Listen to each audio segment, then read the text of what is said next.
Atenção! Começa agora uma teleaula de História do Ensino Médio. Você vai assistir a teleaula de número 75.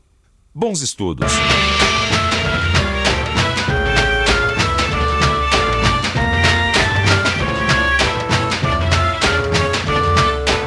Globalização da economia, neoliberalismo latino-americano, formação de comunidades econômicas. Eu tenho certeza que ultimamente você tem ouvido muito falar nisso tudo. E não é à toa. Afinal, esses termos expressam o que está acontecendo nesse final de milênio no nosso planeta. Mas o que será que significa tudo isso?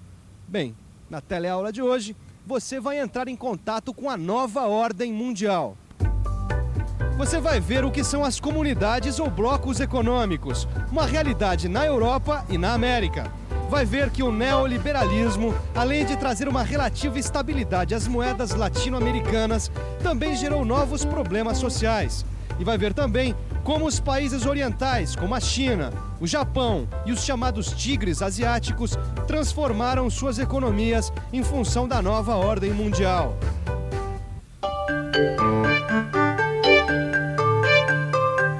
Dá só uma olhada nesses produtos que eu estou levando. Esse aqui é da Argentina. Esse outro aqui é do Uruguai. E esse aqui é paraguaio.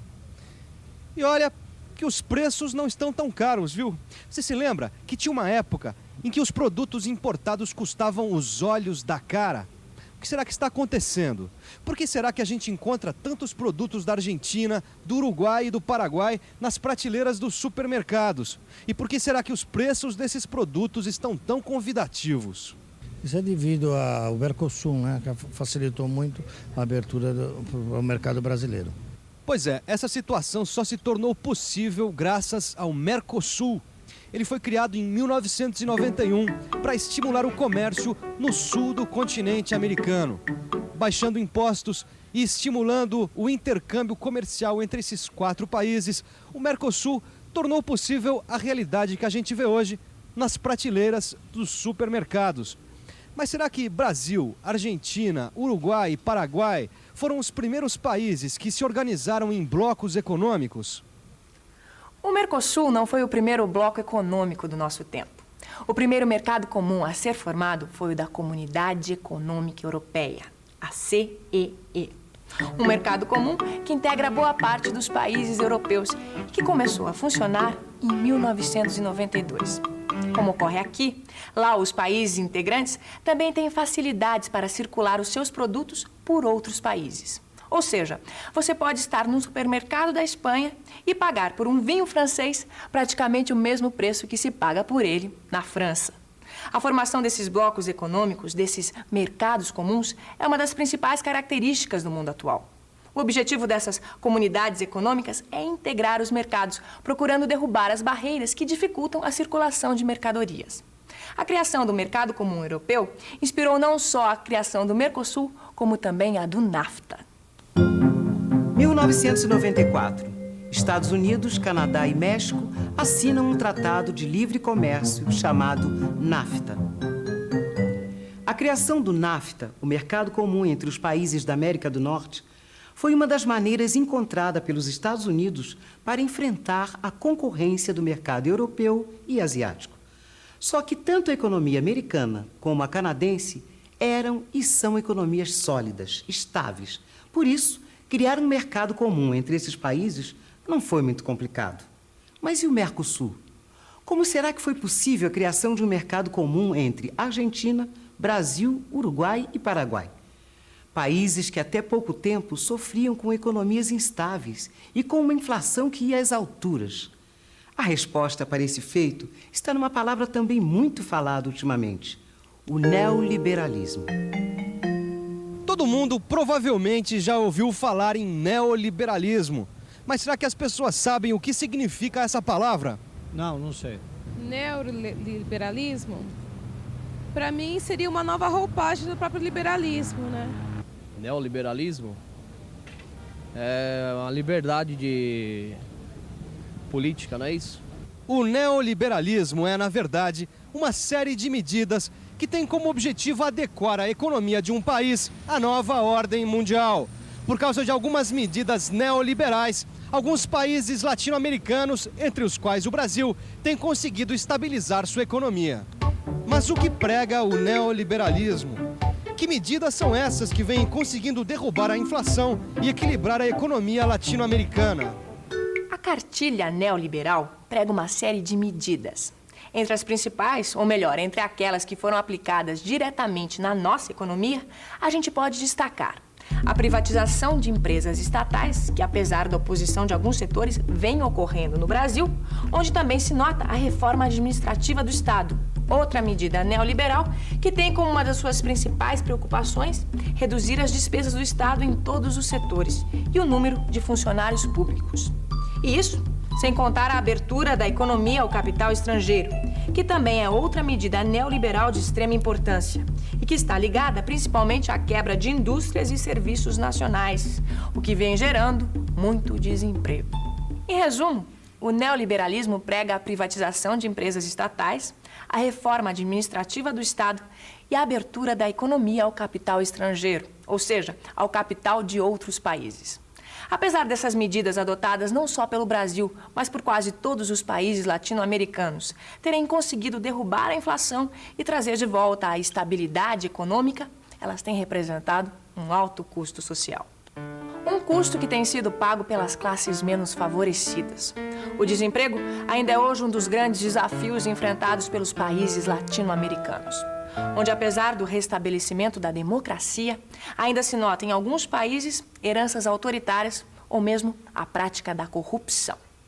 Mas, Vicente, Oi. O ex-presidente Fernando Collor de Mello não era um neoliberal? Opa, e como, viu? Mas ele foi acusado de corrupção. Exatamente, o Collor foi afastado do poder depois que comprovaram a participação dele em quadrilhas, nos chamados negócios escusos. Mas não foi só no Brasil que isso aconteceu, não. Não foi. A Venezuela e o México passaram pelo mesmo problema. Os presidentes de lá também foram afastados quando comprovaram o envolvimento deles com a corrupção.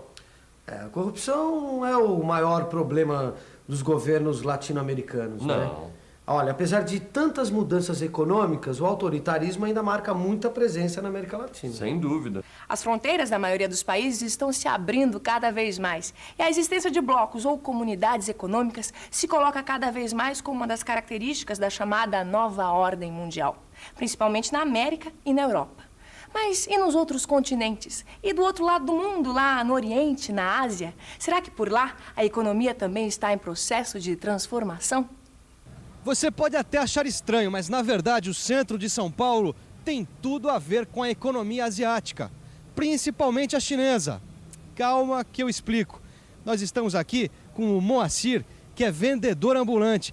Dá só uma olhada nos produtos que ele vende. É isso mesmo, vem tudo da China. Moacir, por que você vende os produtos da China? É porque é um produto de qualidade, né? E chega aqui com preço melhor para a gente também, né? A gente passa para o consumidor um preço bom, né?